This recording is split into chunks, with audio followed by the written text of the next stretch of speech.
Assalamualaikum warahmatullahi wabarakatuh. Salam sejahtera untuk kita semua. Mengawali video pada kesempatan kali ini, izinkan saya untuk memperkenalkan diri. Perkenalkan, nama saya Yusriani Nujulia, NIT 6021015, jurusan Tata Laksana tingkat 1 AMI IP Makassar. Adanya video ini untuk memenuhi tugas ekonomi perusahaan saya dari dosen pembimbing Dr. Haji Muhriyadi Muhran, Eskom MM. Oke, langsung saja kita masuk kepada pembahasan. Yang pertama, pengertian ekonomi perusahaan. Ekonomi perusahaan adalah suatu bagian dari ilmu ekonomi yang khusus bertujuan untuk mempelajari gejala-gejala dalam rumah tangga perusahaan. Ekonomi perusahaan seolah-olah meneropong rumah tangga produsen dengan kaca pembesar.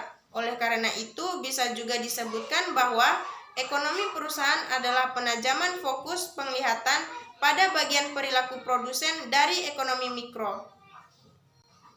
Yang kedua, ada dua cara dalam melakukan pembagian ilmu ekonomi perusahaan.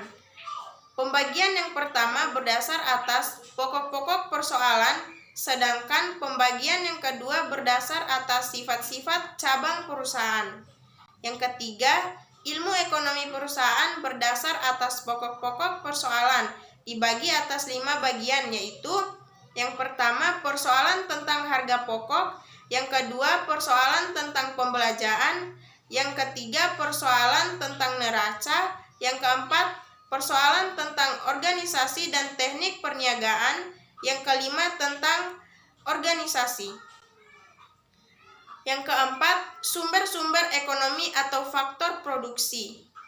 Sumber ekonomi atau faktor produksi yang menunjang pelaksanaan kegiatan perusahaan seperti produksi, pemasaran, pembelanjaan, dan personalia dikelompokkan menjadi antara lain: yang pertama, sumber ekonomi alam, yang kedua, sumber ekonomi manusia, yang ketiga, sumber ekonomi modal, yang keempat, sumber ekonomi manajerial, yang kelima, sumber ekonomi lingkungan. Pembahasan terakhir atau yang kelima, perusahaan sebagai sistem mempunyai sifat-sifat sebagai berikut. Yang pertama, kompleks, yang kedua sebagai satu kesatuan, yang ketiga bermacam-macam atau beraneka ragam, yang keempat bersifat dinamis.